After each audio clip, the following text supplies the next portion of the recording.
Арпаңыздар, агайын туугандар, сиздер менен экран аркылуу көрүшкөнүбүзгө абдан кубанычтабыз. Эгер биздин каналды, биздин берүүнү көрүп аткан болсоңуз, сиз абдан туура тандоо жасаңыз. Демек, ыймандуу, адептүү, маданияттуу мамлекетти курууга сиз өз салымыңызды кошуп атасыз деп биз терең ишенебиз. Быйылкы ыйман, адеп, маданият жылына арналган Нарыктуу коом долбоорунун алкагындагы энелер мектебинин турмуш сабактары сиздердин назарыңыздарда. Бүгүнкү сабагыбыздын темасы ата баркы, эне наркы деп аталат. Сабактын катышуучулары педагогикалык кадрларды даярдоо Республикалык институтунун сырттан окуу бөлүмүнүн студенттери болмокчу.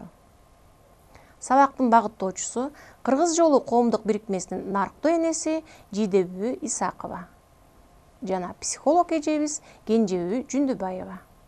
Анда эмесе сабагыбызды баштайлы. Арбагыла, уюткулуу кыргыз элим. Жана ушул жердеги олтурган менин ай жүздүү биздин келечектеги орун басарлар, жакшынакай чолпондой болгон кыздарым. Биздин бүгүнкү өтүлчү темабыз эне наркы, ата баркы деген тема болгондуктан ошол жөнүндө азын улак сөз кылалык. Сабагыбыз баарлашуу иретинде өтүлөт. Бизде илгертен бери айтылып келген эненин нарктуу болушунда чоң касиет бар деп.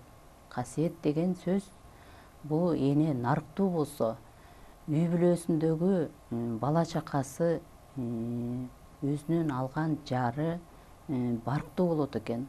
Ошол эле кыргыздар айткандай, аял жакшы, эр жакшы деген макалында айтылып турат да, аял жакшы болсо, эри барктуу болот. Жакшы аял жаман эркекти жогору кылат. Жакшы эркекти баш кылат деген да, башчы кылат деген.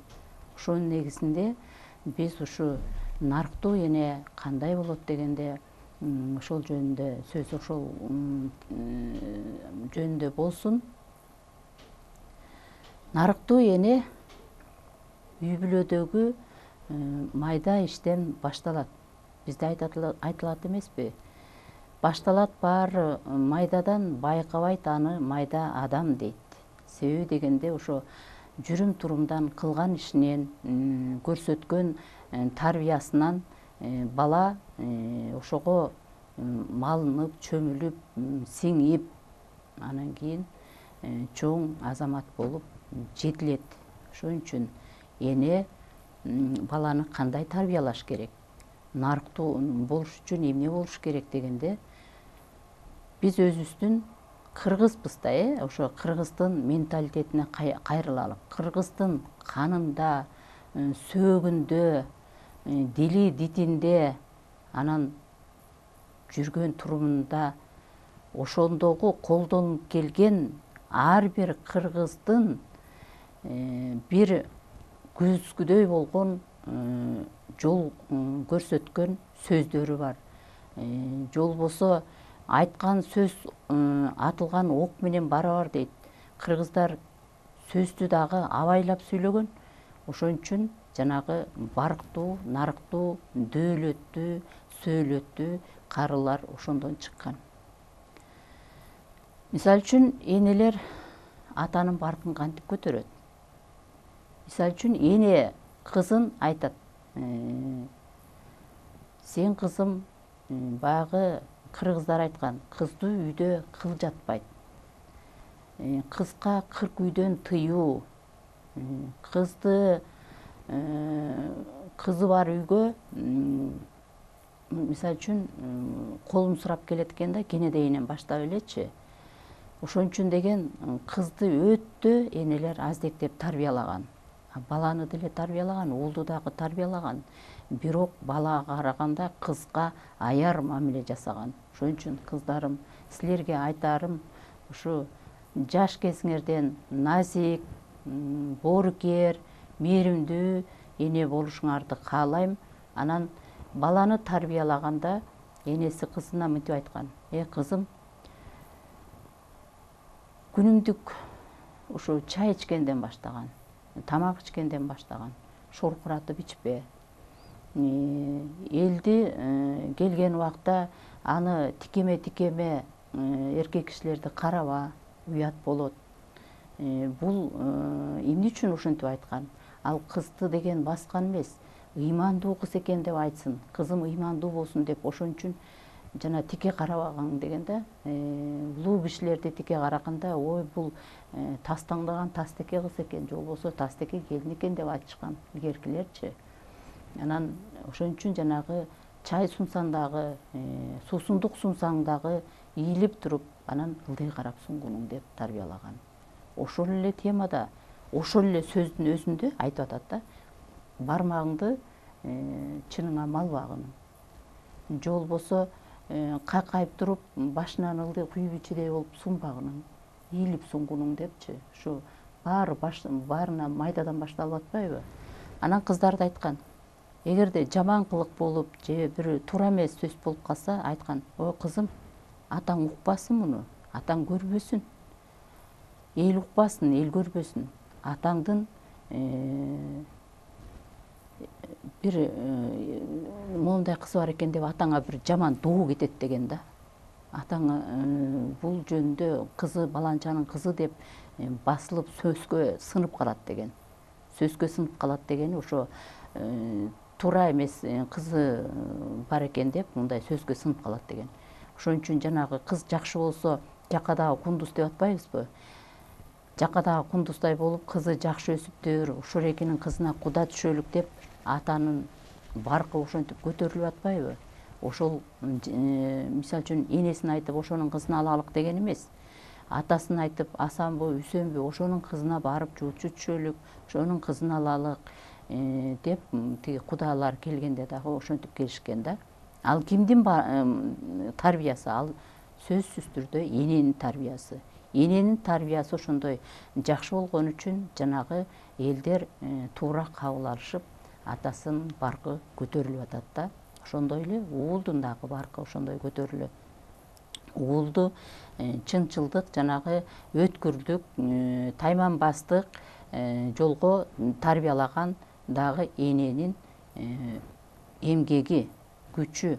Ошол эң негизгиси биринчи иретте эненин билгичтиги, ошонун акылдуулугу, көрөгөчтүгүнөн ошо бул кыздар ушундай тарбияланган. Мисалы үчүн тамак ичип атканда деле айтат да: балдар, кое тургула, эң биринчи бата кылалык. Атаңар биринчи ооз тийсин. Атаңар биринчи ооз тийсин деген сөз ошол канга сиңип калат дагы. Башка жака барса дагы, атасы, энеси болбосо дагы ошо улуу кишилерден оозунуп тамакты ооз тийишкен эмес. Себеби үйдөгү тарбия ошондой да. Атаңар биринчи ооз тийсин, атаңар ичсин, атаңар сүйлөсүн, атаңардын сөзүн уккула деп баягы ата менен баланын ортосунда эне ортомчу болгон. Өзгөчө ата кыз балага тикеме-тике мындай сөз айткан эмес. Батасын берип, баягы бир мындай мээрим салган болбосо, кыз балага ата тикеме-тикеме сөз айткан эмес. Ал сөз, ал кеп, ал тарбия эне аркылуу кеткен. Эне, атасы, энеси эгерде кызы туура эмес жасап койсо дагы, кызым, сен мындай туура эмес жасап атасың, тигинтпе, мынтпе деп атасы айткан эмес. Сөзсүз түрдө энесине кайрылган. Кыз мындай болуп атат го, тигиндей болуп атат го, туура тарбияла, туура багыт бер депчи. Баланчанын кызы деп, сөзгө калбайлык деп энесин айткан, кызын айткан эмес. Ошон үчүн атанын баркын эне көтөргөн, нарыктуу эне көтөргөн. Нарыктуу эне ким дегенде, ошо каада салтты билген, үрп адатты билген, салт санааны билген, өзүн үйдөбү, көпчүлүктөбү, башка жердеби туура алып жүргөн энени нарыктуу эне дейбиз. Эми кыздарым, азыр баягы доор алмашып, заман алмашып, Анан баарысын тең эле илгерки убактагыдай жашагыла деген таңуулоо эмес, ошол тарбияны деген өзүңөр көкүрөгүңөргө сиңирип, акылыңарга сиңирип, ошонун жакшы жактарын алып, ушул жерге, ушул заманга пайдалансаңар, силер кур болбойсуңар деп мен айтаар элем да. Өткөн сабактарда биз аялзат жаратуучу, анан уютуучу күч деген темада маектешпедик белек. Ошондо сиз аялзатына тиешелүү сапаттарды айткан элеңиз. Ушул сыяктуу деле биздин аталарыбызга, эр азаматтарга тиешелүү да сапаттар бар болсо, ошону да айтпайсызбы, айтып бербейсизби? Ооба, бар. Аталарга, жигиттерге, мырзаларга дагы, аларга дагы 41 сапат буйрулган экен. Ошон үчүн жанагы биздин ата бабаларыбыз айтып келген ошол жигиттерге карата сапаттарды окуп берейин. Бул эр жигиттерге тиешелүү 41 сапаттар. Биринчи сыпат. Эр жигит кандай болуш керек дегенде, айкөл, акылман, кеңпейил, кечиримдүү, сабырдуу, кайрымдуу, кайраттуу, эр жүрөк, эрктүү, чечкиндүү, көрөгөч, намыстуу, нысаптуу, боорукер, чынчыл, баамчыл, жоомарт, кеңпейил, кыраакы, ыймандуу. Бул сыпаттар экен. Ал эми сапаты болсо иштерман, эпчил, камбыл, шайдоот, топуктуу, сөз баккан, чечен, өнөрлүү, калыс, камкор, жөнөкөй, эл баккан, баатыр, адилеттүү, меймандос, сыпайы, ак ниет, чебер, нарыктуу, кемеңгер, даанышман болуш керек экен да. Бул эр жигиттерге тийиштүү сапаттар экен. Бардык эле сапаттар биздин айымдарга, бикештерге түшүнүктүү болду бекен же түшүнүксүз сөздөр болуп калдыбы? Кайсы түшүнүксүз сөздөр болуп калды? Ошону да чечмелей кетели. Камбыл деген мынагы биздин кыргыздар көчмөн эл болгон да. Камбыл болбосоң караңгыда каласың, камбыл болбосоң кандуу жолдон кайтасың дейт. Бул жерде эркектин жанагы бүйрө деген сөздү айтпадыкпы, ошондой эле камбыл эркектер дайыма, эне да камбыл болуш керек. Камбыл эркектер жоо келе атса дароо кие турган, жоого кие турган курал жарактары, кийим кечелери, аты өзүнө эмне тийиштүү болсо, ошол баары ордорунда туруш керек. Кандуу болуш керек да, камбыл дегенчи. Ошондой эле конок келген болсо дагы камбыл болуш керек. Ал конокту кандай сыйлаш керек? Кой союш керекпи, тай союш керекпи? Же болбосо чоң жыйын болгондо дагы ошол эркектен бир муктаж болуп сураса, келген конокторчу, балким илгерки убакта ат аксап калабы, же болбосо дагы бир кемчилик болуп калабы, ошол камбыл эркектер ошону камсыз кылган кишилердичи сураганын берген, муктаждыгын чечкен да, бул камбыл эркектер болгон да, ошон үчүнчү. А жанагы эртең менен деле кечинде келип эле жана эр токумун көрүнгөн жерге чачып ийген эмес. Ошону дагы эр токумду жыйганда дагы камбыл эркектер ирээттеп жыйган. Ат токуганда биринчи тердикти салабы, же болбосо ичмекти салабы, же көрпөчөнү салабы дедиртпейчи, бирден чубабай ошону биринчи ичмегин, анан көрпөчө тердигин салып, анан эрин деп ошонун баарын ирети менен койгон. Бул дагы эркектин жанагы бүйрөлүгү, эркектин камкордугу, камбылдыгы, ошон үчүн айтылат да, камбыл эркек депчи. Дагы түшүнүксүз болуп калышы мүмкүн балким көрүп аткандарга. Ынсап деп айттыңыз, Ошол ынсапты дагы айтып коюңуз. Ынсап деген бул жанагы бир нерсеге алдыңа ынсап берсин деп коет да, алдыңа бир аш келсе деле ынсабы жок кишилер майлуу жерин жеп, эттүү жерин жеп дегенчи, мен майдалап түшүндүрүп атам да. ошондой болот. Ошондой эле жанагы бийликтегилердики делечи, бийлик берсе мен дагы мындай кылсам, дагы мынтсем деп өзүнүн даремети жетпесе дагы алдыга умтула берет. Даремети жетип, мен ушуну туура аткарайын, ушуга күч бер Кудай, ушуга бир мындай ток пейил болбосо, ошо жана ыңсабы жок экен деп коет. Жана ыңсабы жокко кашык сасаң 5 уртайт деген макал ошондон чыккан да. Ыңсап деген сөз ошо тобуктуулук, мындайча айтканда, анан адамдын өзүнүн ниет пейилине жараша бирөөгө жасаган мамилеси. Ач көздүк эмес да мында. Кыргызда макалы бар эмеспи? Атанын баркы менен кыз өтөт, содегер баркы менен бөз өтөт деп. Жана кызды үйдө кыл жатпайт. Энесин көрүп кызын ал деген. Ошол макалдарды көп эле айтып жүрөбүз. Ошонун чечмелеп берсеңиз. Эми кызды үйдө кыл жатпайт дегенде жана үйдүн тазалыгы, ар бир буюмдун ордунда турганы, казан аягынын ирети, кызды тегереки энелер эмне деп сынаган? Кызды 2 буюм менен сынаган. Чачын тараган тарактан, анан кийин башын жууган самындан сынаган да. Эгерде ошол самында деген чачы болгон болсо, бул деген бир мындай лээнди кыз болот депчи. Чачынын тарагы кир болсочу депчи. Илгеркилер ошентип сынаган да. Анын биринде ошо кыздуу үйдө кыл жатпайт деп ошон үчүн айткан. Жанагы чач азыркы кыздар чачын жайып коюп эле үйдө эмес, баягы коомдук жайларда деле чачтары ар кайсы жакта үзүлүп, бирөөнүн бетине жабышып, бирөөнүн эмесине жармашып, кийимдерине жармашып атпайбы? А кыздарда андай кылган эмес. Чач деген аябай улуу, башыңдагы чачыңды жерге калтырбай, керек болсо жанагы жууганда чач түшөт да. Ошол чачты дагы жерге тепселеткен эмес, көмдүрүп койгон. Өнүп өссүн депчи.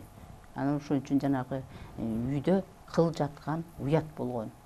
Себеби кыл жатса ал аттын кылып жалы түшүп калды дебейт да. Сөзсүз ошол үйдөгү кыздын чачы же болбосо аялдын чачы деп эсептеген дагы ошон үчүн жана үй таза болуш керек да, кыскасын айтканда. Ирети менен болуш керек. Баардык буюмдарычы. Ошон үчүн жана кызды үйдө кыл жатпайт деген ошол. Эшигин көрүп төрүнөт деген деле ошо да. Эшигинде балтаке, шалтеке болуп, тиги бут кийимдери ар кайсы жакта же болбосо курал жарыга ар кайсы жакта эшиктен кирип келаткан кишилер тиги кычкачка чалынып же болбосо шыпыргага чалынып кирбей, ошол орду менен турат да, туруш керек да.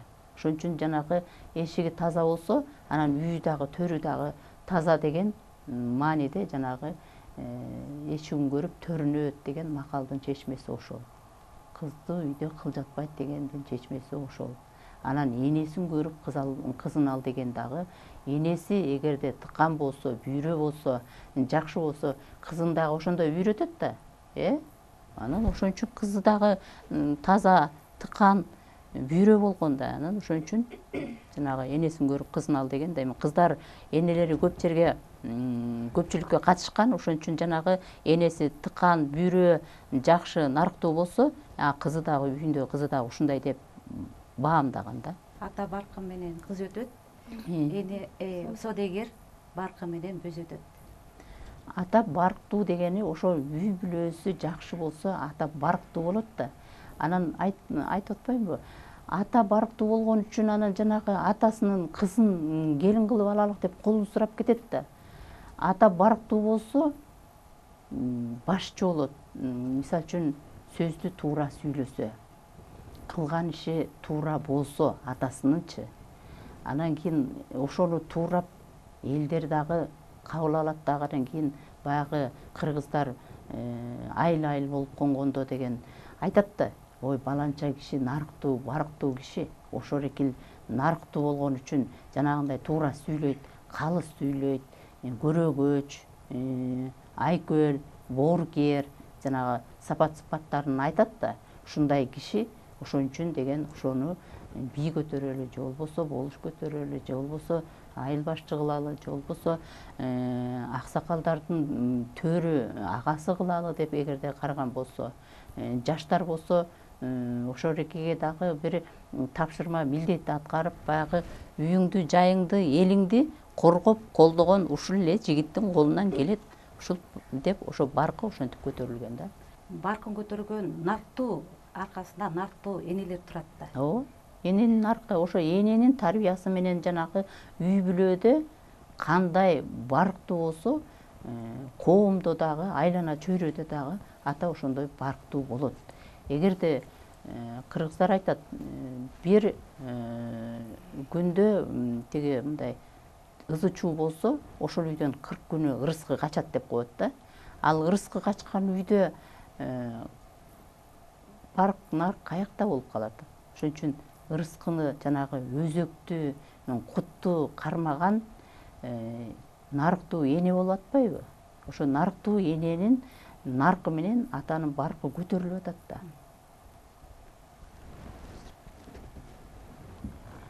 Биз азыр айтып атпайбызбы? Сиз да айтып атасыз го азыр.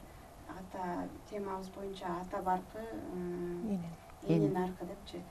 Бул жерден азыркы эми биз азыркы жашап жаткан убакта биздин баягы үй бүлөлөр, могу жаш үй бүлөлөр, балалуу болуп калган, уже көбүрөөк жашап калган үй бүлөлөрдө деле момундай атанын баркы кетип бараткан сыяктуу болуп баратат да. Ушул азыркы биздин жашап жаткан заманыбыздачы бизде энени өйдөрөөк коюлуп, атанын баркы жоктой көп жерлерде ушундай болуп баратат. Илгеркиге салыштырмалуу айтып атканым. Анан ушул жерден мен сизге берейин деген суроом, ушунун баарына ушул аял заты гана күнөөлүүбү? Аял заты ошо нарктуу болбой аткандыгынан ошол аталар барксыз болуп атабы? Аталарыбыз биздин эле ушул жок, башкача айтканда, же ошолорго ошол эле эр жигиттер өздөрү күнөөлүүбү? Өздөрүнүн да күнөөсү барбы? Биздин ушул эр жигиттердин өздөрүнүн күнөөсү болсо, кандай болсо анан биздин энелерибиз нарктуу болот. Мен ойлойм, ал жактан дагы бар болуш керек. Анткени бири гана аял затынын колунда болбойт го. Үй бүлөнү кармап туруш, ата барктуу болуш, эне нарктуу болуш, бул эр жигиттин дагы салымы кошулуш керек го деп ойлойм да. Сиздин оюңуз койсоңуз. Азыркы сурооң боюнча мындай да, баланын ким экенин кантип атасы баамдаган. Сен ошо баласынын айлана чөйрөсүндөгү жанагы тең туштары, жүргөн достору, ошол экелерден досуң кандай болсо сен ошондой болосуң деген да. Эми жаш кезинде, кичинекей кезинде жакшы тарбияланса деле, азыркы убакта жанагы башка жакты туурап, батышты туурап, бир туруп чыгышты туурап, бир туруп түндүктү, түштүктү карап, анан кийин ээрчиме болуп атпайбызбы? Ошон үчүн жанагы атанын баркы кетип атат да. Анан энелер дагы мен деген өтүп кетишти да. Мисалы үчүн биздин энелер баласын дагы менин балам дечү эмес. Биздин балабыз, биздин кызыбыз, биздин элибиз дечү да, биз деп сүйлөчү да. Азыркы энелер мен жасайм, мен бүткөрөмүн, мен аткарамын деп атпайбы? Себеби атасы кичине алсыз болуп, иши жок болуп калса, энесинин колунда бир 5 тыйын түшүп калса, энеси мен деп көкүрөгүн көтөрүп атпайбы? Ошон үчүн энелер көбүрөөк күнөөлүү жердечи. Эркектер кайраттуу болот, мына кайраттуу деп атат, күчтүү болот. Анан ошол кайраттуу, күчтүү кишини энелер деген бат эле сындырып коет. Себеби дегенде, жана усталар дагы темирди баягы чыңап атканда деген отко салып, анан сууга салып, анан ийип атпайбы? Отко салып, катуу нерсени отко салып ысытып, анан сууга салып ийип атат.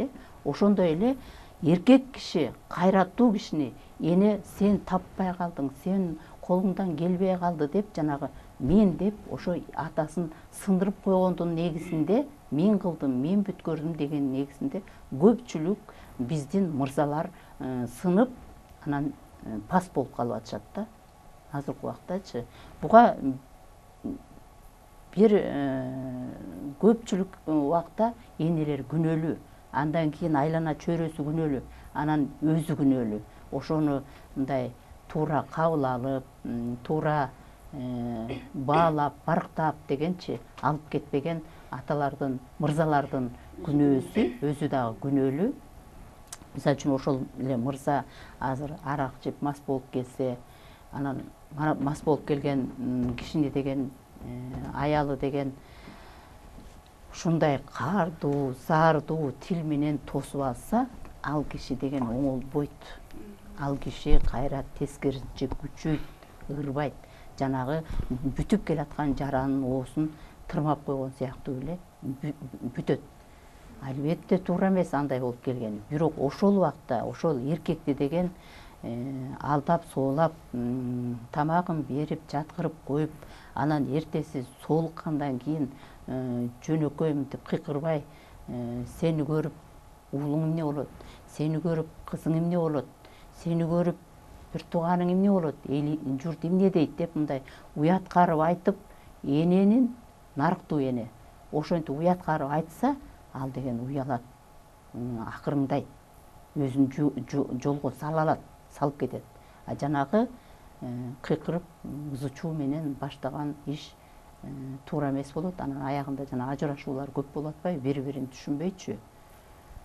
Эми азыркы убакта деген баягы акчаң бирде болот. Азыр эмне десе эле долларың болсо бүт баары болот, акчаң болсо бүт баарын болот деп акча баарын тең акчага байлап коюп атат да.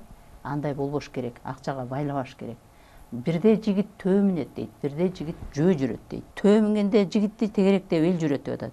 А жөө жүргөндө жигитти эл күлөт деп атат да. Ошол күлгөнгө жеткирбей мамилени оңдош керек да.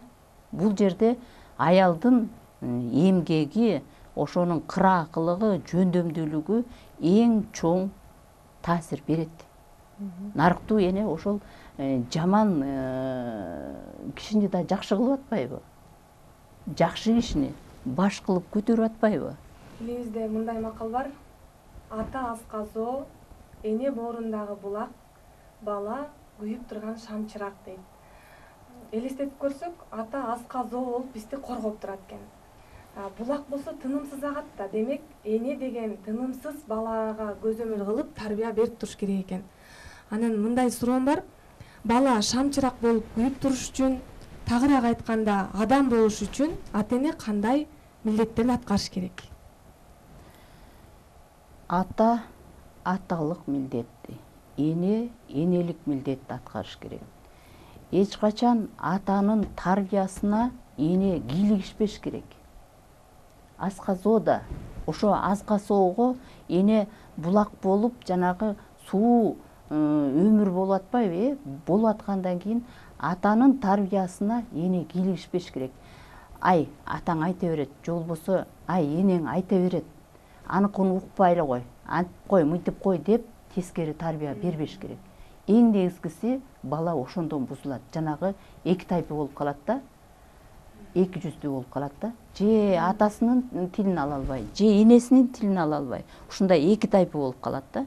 Эч качан атасы энесине деген, кызына берген тарбияга кийлигишкен эмес. Ушул жерден жанагы макал келип атат да. Энеси болуш жактын Кызыйлак. Кызыйлак деген, Атасы болуш жактын уулыйлак. Уулыйлак. Демек, болушпаш керек экен, Туура тарбия, туура өсүш үчүн атасы уруп атса дагы, жаман сөз айтып атса дагы, энеси барып чыркырап, ой, антпе, мынтпе деп талашпаш керек. Себеби атасы ошо туура эмес жагын көрүп, анан какус кылып атат да. Дайым эле сиз биз деп деген заман болбойт да, күндөр болбойт да. Ошон үчүн эне менен ата бири-биринин тарбиясына, баласына ошолордун өзгөчө, ошо баланын көзүнчө бири-бирине тоскоол болбош керек да. Эгерде энеси деле туура эмес айтып койгон болсо, атасы баласына же кызына угузбай айтыш керек. Энеси болсо атасына угузбай айтыш керек. Ай, сен жана ушундай туура эле болчу, анан сен мынтип койбодуңбу деп, ал экөө өзүнчө кеңешсе, анан ошон үчүн эриш аркак болуп, бирөө аска зоо боло алат, бирөө булак боло алат. Анан ортосундагы шамчырак күйүп жакшы жол менен ошолорго шамчырак болот да. Эң негизги бир багыт берүүчү ата эне балдарынын көзүнчө бири-биринин кемчиликтерин айтпаш керек да. Азыркы заманда чет элден келип аткан терс нерселер ар бир улуттун өзүнө тиешелүү менталитетине жараша тарбиясы бар да. Ата эне балага кол тийгизбеш керек, урбай тарбиялоо деген нерселерди киргизип келе жатышат. Азыркы кыргыздарда илгертен эле ата энелер баласына катуу туура эмес кылганда какус кылып тарбиялап келишкен. Эгер ошолорду жокко чыгарып жиберсек, кийин чөйрөсүн ар кандай чөйрөдө чогоет да бала деген. Бирөөдөн тил укса, туура эмес иш кылса, жаман жоруктарга барып, асынып өлүү деген, ыза, анан кийин депрессияга түшүп кетүү, чөгүп кетүү деген көп нерселерге дуушар келип жатат. Сиздин оюңуз ошону кыргыздарда кантип тарбия кылыш керек, ошону туура көрөсүзбү же жокко чыгарасызбы? Мен жокко чыгарат элем ушуну. Ар бир элдин өзүнүн менталитети бар. Мисалы үчүн баланы деген эр жигит кылыш үчүн аны ысыкка күйгүзүп, суукка тоңдуруп, анан кийин жанагы темирди кандай ийсе ошондой ийиш керек да. Аны жөн эле жөнөкөй сөз менен сиз аны деп башынан сылап отурсаң ал өспөйт, ал жумшак эле бүлпүлдөгөн бир тигиреки жан болуп калат да. Ал сөзсүз тарбия керек. Ошон үчүн айтып атпайбы, жанагы ата эне бири-биринин тарбиясына кыздын энеси дагы кызын какус кылат, туура эмес болуп калса. Бала дагы атасына какус кылат. Энеси баласы туура эмес болуп калса, атаң айтам деп коркутчу да. Атаң айтам. Туурабы? Атаң айтам деп ошентчү да. Анан анын биринде какус кылбаса болбойт. Ошон үчүн жана өзүң айткандай эле жанагы балдарды биз ушундай экенбиз, анан монтип бизге катуу айтпаш керек экен деп жанагы бөлөк бөтөн элдин бул бузуку тарбиясына кирип, жаштарыбыз жанагы асынып өлүп, же болбосо мага муну бербей койдуңар деп өзү көкпеттенип аткандын себеби ошол. Кыргызга бул такыр ылайык келбейт. Эми кыздарым, силерге ушу биздин айтылып аткан сөз бир жугумдуу, сиңимдүү болсун деп бата тилек менен аяктап коелук. Мен келечекте кыздарым, элиңердин сыймыгы болгон, жакадагы кундуз болгон, жаркыраган жылдыз болгон, ардактуу, сөөлөттүү, дөөлөттүү, барктуу, нарыктуу энелер болгула. Ошону Кудайым кабыл кылсын. Айтканыңыз келсин. Урматтуу биздин көрүүчүлөрүбүз, биз бүгүн сиздер менен эне баркы, ата наркы деген темада маектештик. Бизди дагы YouTube'дан көрө аласыздар. Эмки берүүгө чейин сак саламатта болуңуздар.